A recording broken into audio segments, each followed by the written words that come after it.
Bueno, buenas tardes.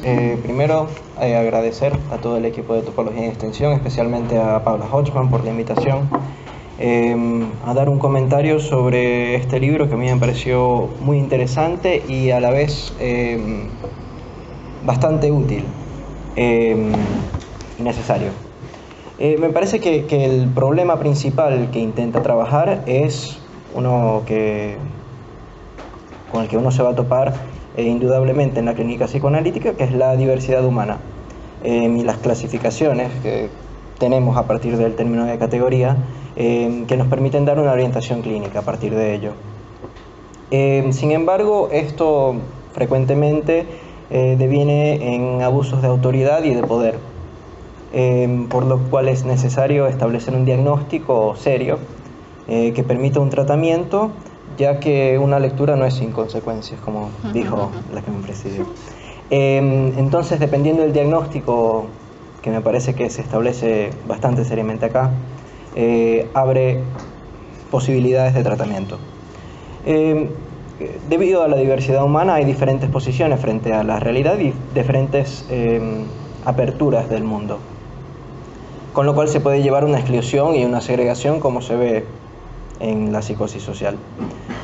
Por lo tanto, viene la necesidad de un diagnóstico estructural que no implique el dominio de la realidad, sino otra dirección posible de tratamiento que se permite escribir, me parece que con las coordenadas que ofrece este libro. Al hablar del diagnóstico estructural, Félix Contreras lo propone bastante bien en la introducción, cuando dice que el rechazo del lenguaje conlleva un rechazo de lo simbólico, donde no se puede establecer el nombre del padre, deviniendo psicosis. Más allá de la nominación, es decir, de tomar el lenguaje en tanto código para representar la realidad, acá se toma como si el lenguaje fuera una cosa misma, es decir, colapsando el sistema del lenguaje, donde las palabras no existieran, sino las cosas. Paula Hodgman escribe: cerrar la brecha entre la nueva lógica puramente formal y las contingencias del mundo, juntando lógica y referente, lo que dice el lenguaje con lo que está por fuera del lenguaje. Es decir, una continuación entre estas diferentes categorías que colapsa todo el sistema. Y la consecuencia de esto lo expone también Contreras cuando dice: cualquier requerimiento sobre este significante faltante implicaría una solicitación a un agujero, cuya respuesta solo podría ser la respuesta de un agujero, que además de romper la metáfora, produciría que la carencia del efecto metafórico ocasione un efecto agujero correspondiente en el lugar de la significación fálica. Como expone Exmoris, esto da un fin real, material, sin simbolismo ni metáfora. Es decir, son elementos que son idénticos a sí mismos. Y este diagnóstico estructural es muy valioso porque permite una aplicación a lo social. Muy interesante me parece a mí, porque permite dar coordenadas precisas a la contemporaneidad, sin decir que la contemporaneidad es lo que pasa en el segundo, y en el segundo próximo hubiera una diferente contemporaneidad. Como se trata de un trabajo estructural, entonces se puede hacer un diagnóstico de contemporaneidad que sea diagnosticado incluso en el siglo XVII por Pascal, es decir, hace 400 años. Y sigue siendo vigente hoy sin que la contemporaneidad implique este año, el próximo año, las prácticas diferentes que muchas veces se ven con horror.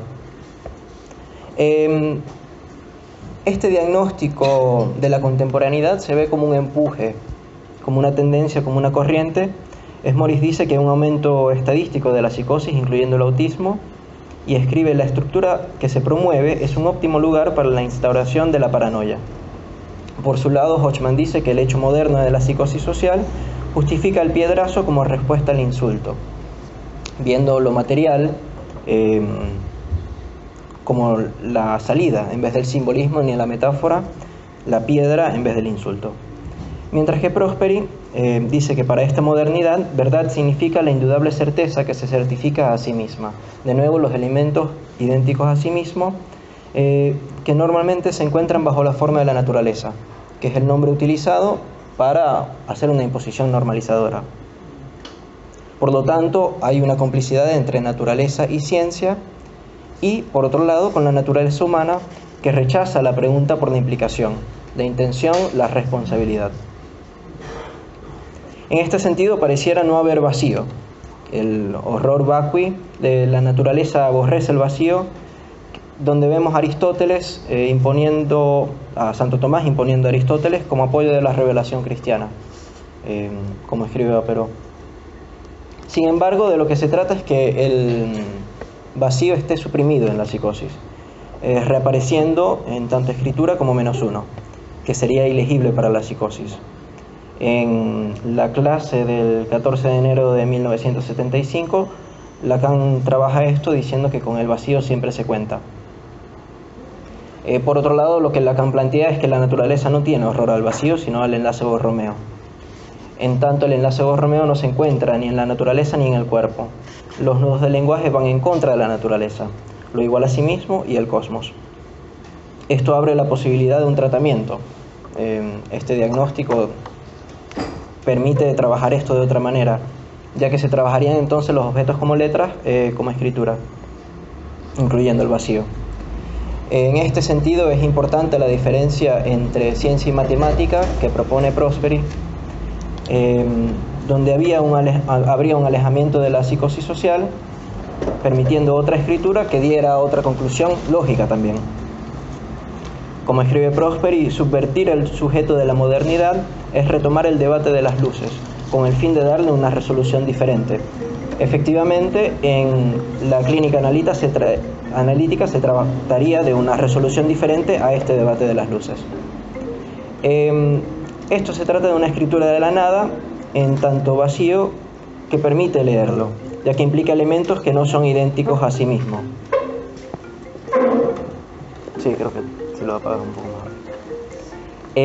Como escribe Vapereau. Entonces la escritura de la nada, en tanto vacío, permitiría su lectura, su trabajo como objeto, el trabajo de este objeto como letra.